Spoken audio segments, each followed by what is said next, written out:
You are listening to Travel is Cheaper Than Divorce. This podcast is for all those who may be struggling with their spouse or their children and the relationship with them. We help give you tips and tricks by using travel as the means to be able to help your relationships with your family. I will provide those tricks and other ways to help travel with little or no cost. So let's get into it.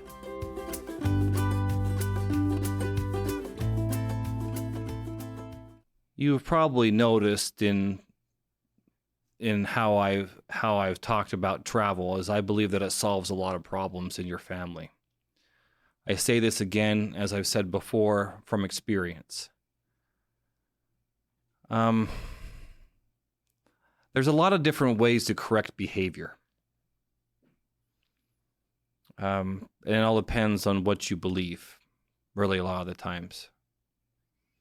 I have a strong belief in God, and I believe that God can help change people's behavior. But I also believe that God uses things and people to help you with that as well. It's not as simple, just have faith and everything will work out. Sometimes it is. But when it comes to behavior problems, when you're having all these problems that are going on in your house with your children, with your spouse, all that going on inside your own home, and you just can't figure out what the problem is, what is going to solve this. And I present to you a solution from experience again, is to just get them out of the house. Now, I've been talking a lot about travel, and yes, that's one way to get out of the house. And I will focus on most of that in today's episode. But there's other ways to get out of the house. Things like taking them out to a movie. That's not my favorite, just puts them in front of another screen, but it's something different. And it's also, cost money. Depending on where you're at, maybe a nice hike. Hikes are generally pretty free. There are exceptions, of course, to every rule, but they're generally free. I happen to live in a place where there are so many beautiful hikes that it is almost ridiculous. I live close to very many national parks. It's just gorgeous national parks. That's me. I like to hike. My wife likes to go to the lake a lot or anything water. She's a beach person, as I talked about before. We don't live near a ocean beach, but we live near many lakes. Well, many. We live right next to a few lakes. They're very beautiful. And so we like to go paddleboarding. Take the kids out of the house into the sunshine. So there's a lot of ways. But if you find yourself where you're having a lot of behavior problems with your kids and you just can't understand why, how much are they on those screens? How much are they on those screens? Do they ever get out of the house? Do they get out of the house with you? I'm not talking about taking karate lessons. What's that? And I'm nothing against karate lessons, but if your way of getting your kids out of the house is to take them to a whole bunch of lessons, are they getting closer to your family by doing that? Or are they just learning something else? So are you just putting them through, they've already been through 8 hours of school, let's send them through 2 hours more? Just a different type of school? Let's do it through an extracurricular? I don't know. Each their own. We rather get out as a family. So the problems that you may have inside your family may disappear if you just get out. Especially if you take them to a place where they have no reception. For their phones, their iPads or whatever. We're not ones to tell our kids, okay, you have to leave your phones at home, because once they get to the lake, once they get to the hike, they're not on them. Naturally, I don't have to say anything. They're just not on them. They're enjoying themselves with the family. Same thing with traveling. I keep talking about these big elaborate trips to, say, London, to Hawaii, to, Washington, D.C., Orlando, all these different places. That may not be completely necessary for your family. Now, if you follow points and miles systems that I have built, then you could, and it would cost you hardly anything. But if you're not there yet, you can still accomplish this with very little funds. Close to where I live, or close-ish, is Vegas. I already alluded to that too, as it's the closest international airport to where I live. Not really conducive to children, you would think. But there actually is quite a few things I can do with my kids in Vegas. There's just certain people. For those who've never been to Vegas, there are just certain places you have to avoid. It could be not called such the most kid-friendly town in the world. Let's just call it that. But there are kid-friendly things to do there, even teenager-friendly things to do there. So this Vegas is a couple hours away from me, but I can certainly see myself taking my kids there for like an overnighter trip or even a 2-day trip. Simple 2-day trip. Actually, I have done that before. See, I say I could see that, but I've actually done that. It's little things like that. You know what? Let me tell you a story. Another one that I think that you would really connect with. Now, at this point in my life, I lived at a different place. I lived closer to Yellowstone than I do now. Yellowstone National Park. One of the funnest trips that we ever went on was a spontaneous trip. Literally, we woke up that morning. My wife said we need to go somewhere. You see this theme? She likes to leave the house and get out, and I do too, actually. She just is the one that usually mentions it faster than me, and I really wasn't that way for a long time anyways. I was more of a homebody as I grew up. In fact, I was in front of screens before there was a thing called screens, it felt like. I was in front of the television constantly, it felt like, when I was a kid. It wasn't good for me, and it's certainly not good for my children. So I was actually a bit of a homebody before I started traveling all over the place, and now I don't even want to be in my house either. I'd almost rather be traveling all over the place. I actually have traveled for work. That's not nearly as fun, but it is something out of the house. I've taken my wife on my travel for work. But this particular day, we woke up, and my wife said, we just need to go somewhere. Okay? So in literally the morning, we woke up. It was, I can't remember. I want to say it was about a 3-hour or so drive from where we lived to Yellowstone National Park. And we went, this is the craziest trip ever. And it was the funnest thing ever. Our kids still, again, I'm telling you, your kids will get memories of these things. They'll remember, of course they won't remember in detail, but they'll remember snippets. They'll remember the feeling they had. But to this day, they still remember this trip and they were younger, way younger than they are now.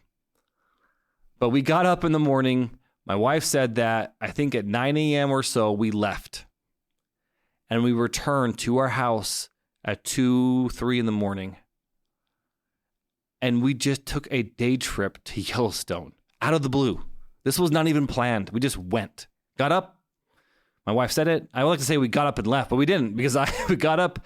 We already had breakfast. We're starting to get dressed for the day. And then she brings it up, and then we leave. Now, to give you context here, I hated the idea of this, the idea of it at the time. I hated it. I am a planner. It drove me insane. It was the most spontaneous thing I've ever done. We haven't planned this. What's the budget? What are we going to pay for? How are we going to... Didn't matter. We just left. And we did about half of Yellowstone. That day we actually saw a bear in the park. It was a little distance off, thank goodness, but I guess we saw a full-on bear. We saw a huge elk that looked like horses, it felt like. And of course, buffalo. And of course, you got the normal sites like Old Faithful and other things that are in Yellowstone. But that was literally one of the funnest trips we ever took, and it was the most spontaneous, and it drove me insane at the time. Well, at least at the beginning of the trip. It drove me insane that we were doing this. I was thinking, what are we doing? What are we doing? I had no budget planned, and that drove me, if you know me well enough, that drove me absolutely up the wall. I didn't know how much it was going to cost me, cost the family, in gas, in food. That's really only 2 things, really, is gas and food, because we weren't staying anywhere. We weren't taking a flight. But still, it just still drove me insane at the time. But looking back on it even today, and looking back on it the next day, and looking back on it like a year later, and we still, you know what, that's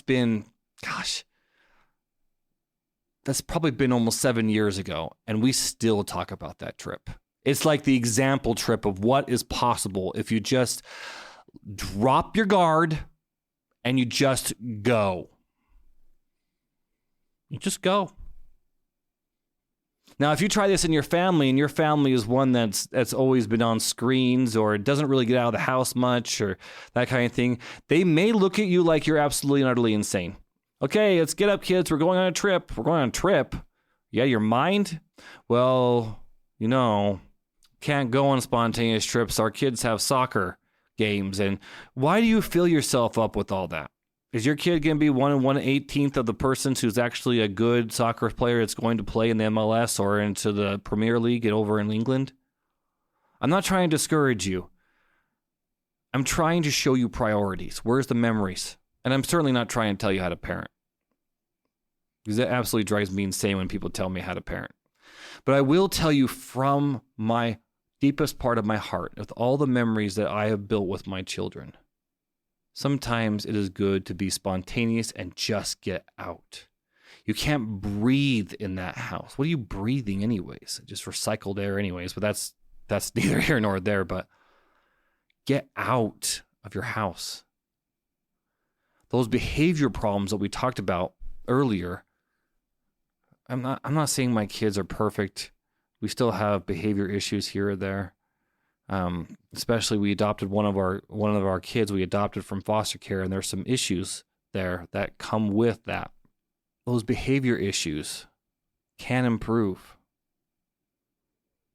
when they see their dad loves them so much that they're going to get out and get experiences.